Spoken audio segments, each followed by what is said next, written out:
Hi friends, welcome back to our channel AL Foodology. வீடியோக்குள்ள போறதுக்கு முன்னாடி மறக்காம நம்ம சேனலை சப்ஸ்கிரைப் பண்ணிட்டு பக்கத்துல இருக்கிற பெல் ஐகானை பிரஸ் பண்ணி ஆல் ஆப்ஷனை செலக்ட் பண்ணிக்கங்க.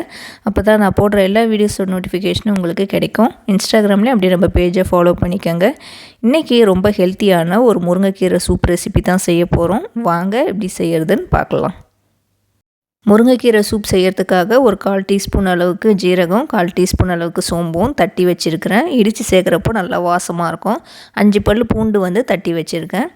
கொஞ்சமாக இந்த அளவுக்கு முருங்கைக்கீரை எடுத்து வாஷ் பண்ணிவிட்டு தண்ணி வடிகட்டி எடுத்து வச்சுருக்கேன்.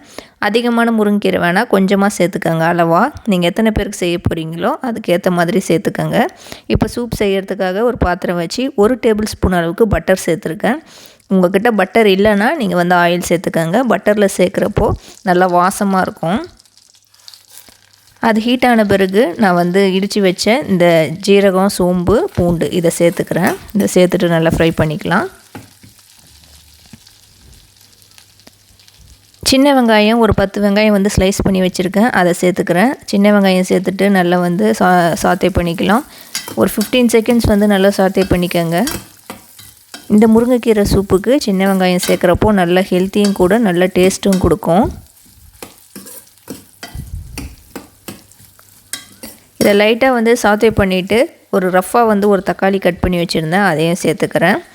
ஒரு 1/2 டீஸ்பூன் அளவுக்கு மஞ்சள் தூள் சேர்த்துக்கிறேன். இப்போ இதை நல்லா தக்காளியை கொஞ்சம் லைட்டாக வதக்கி விட்டுக்கலாம், அதில் இருக்கிற ரா ஸ்மெல் போகிற வரைக்கும். இந்த சூப்புக்கு நான் வேறு எந்த மசாலாவும் சேர்க்கல, இது மட்டும்தான் சேர்த்துருக்கேன். இது ரொம்ப ரொம்ப ஹெல்த்தியான ஒரு முருங்கைக்கீரை சூப்பு. கண்டிப்பாக நீங்களும் செஞ்சு பாருங்கள். இதை நல்லா மிக்ஸ் பண்ணி விட்டுட்டு சூப்புக்கு தேவையான அளவுக்கு தண்ணி சேர்த்துக்கலாம். நான் இன்றைக்கி ஒரு 3 பேர் குடிக்கிற அளவுக்கு குவான்டிட்டிக்கு தண்ணி வச்சுருக்கிறேன். தேவையான அளவு உப்பு சேர்த்துக்குவோம். உப்பு சேர்த்துட்டு எல்லாத்தையும் ஒன்றா நல்லா கலக்கி விட்டுக்கிறேன்.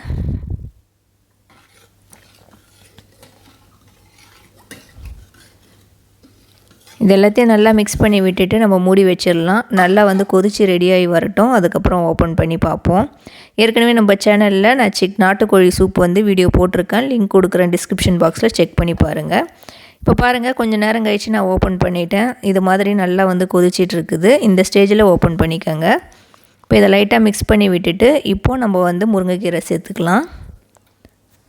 முருங்கைக்கீரை சேர்த்த பிறகு நம்ம திரும்ப மூடி வைக்கக்கூடாது. முருங்கைக்கீரை சேர்த்துட்டு ஓப்பன்லேயே வச்சு தான் நம்ம குக் பண்ணணும். இப்போ இதை எல்லாத்தையும் நல்லா கலக்கி விட்டுக்குவோம்.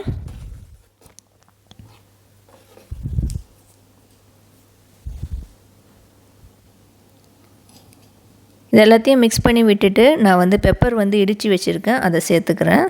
இதை தூளாக சேர்க்கறதுக்கு பதிலாக இது மாதிரி இடித்து சேர்த்துக்கிட்டிங்கன்னா சூப்புக்கெல்லாம் நல்லா டேஸ்ட்டாக இருக்கும்.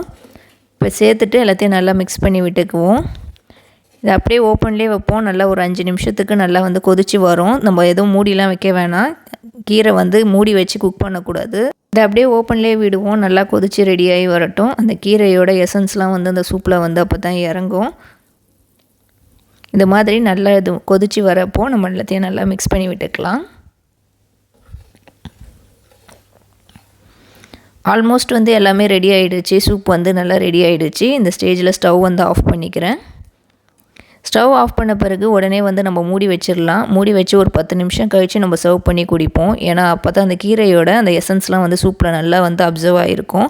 இப்போ நான் முருங்கைக்கீரை சூப் சூப்பராக ரெடி ஆகிடுச்சு. இதை சர்வ் பண்ணியிருக்கேன் பாருங்கள். மூடி வச்ச பிறகு பாருங்கள், அந்த கீரையோட கலர் கொஞ்சம் மாறி இருக்கும். அதோட எசன்ஸ்லாம் அந்த சூப்பில் நல்லா இறங்கியிருக்கும். ரொம்ப ரொம்ப ஹெல்த்தியான ஒரு சூப் இது. இதை நீங்கள் சின்ன பசங்களுக்கு கொடுக்குற மாதிரி இருந்தால் கீரை நல்லா இது மாதிரி பாயில் ஆன பிறகு, சூப்புலாம் நல்லா பாயில் ஆன பிறகு அதெல்லாம் தனியாக வடிகட்டிட்டு, அந்த சூப் தனியாக வடிகட்டிட்டு நீங்கள் எல்லாத்தையும் மிக்சியில் அரைச்சிடுங்க. அரைச்சிட்டு திரும்ப அந்த தண்ணியோடு மிக்ஸ் பண்ணி ஒரு கொதி விட்டுட்டு இறக்கிட்டு அதுக்கப்புறம் கொடுங்க. ஏன்னா தக்காளி வெங்காயம்லாம் சில குழந்தைங்க சாப்பிட மாட்டாங்க, அதனால் அது மாதிரி கொடுங்க. நம்ம பெரியவங்க குடிக்கிறப்ப அப்படியே குடிக்கலாம். ரொம்ப ரொம்ப ஹெல்த்தி. நிச்சயமாக செஞ்சு பாருங்கள். இந்த முருங்கைக்கீரை சூப்பு செஞ்சு பார்த்துட்டு எப்படி இருந்துச்சுன்னு மறக்காமல் கீழே கமெண்ட் பண்ணுங்கள். இந்த வீடியோ உங்களுக்கு பிடிச்சிருக்கும்னு நினைக்கிறேன். பிடிச்சிருந்தா லைக் பண்ணிக்கோங்க. இந்த வீடியோவை உங்கள் ஃப்ரெண்ட்ஸ் அண்ட் ஃபேமிலிஸ்க்கும் ஷேர் பண்ணி விடுங்க. நம்ம ஏஎல் ஃபுட்ology சேனலையும் மறக்காமல் சப்ஸ்கிரைப் பண்ணிக்கோங்க. நம்ம சேனலை நீங்கள் ஃபஸ்ட் டைம் பார்க்குறீங்கனாலும் மறக்காமல் சப்ஸ்கிரைப் பண்ணிவிட்டு பக்கத்தில் இருக்கிற பெல் ஐக்கானை ப்ரெஸ் பண்ணிக்கோங்க. தேங்க்யூ ஃபார் வாட்சிங்.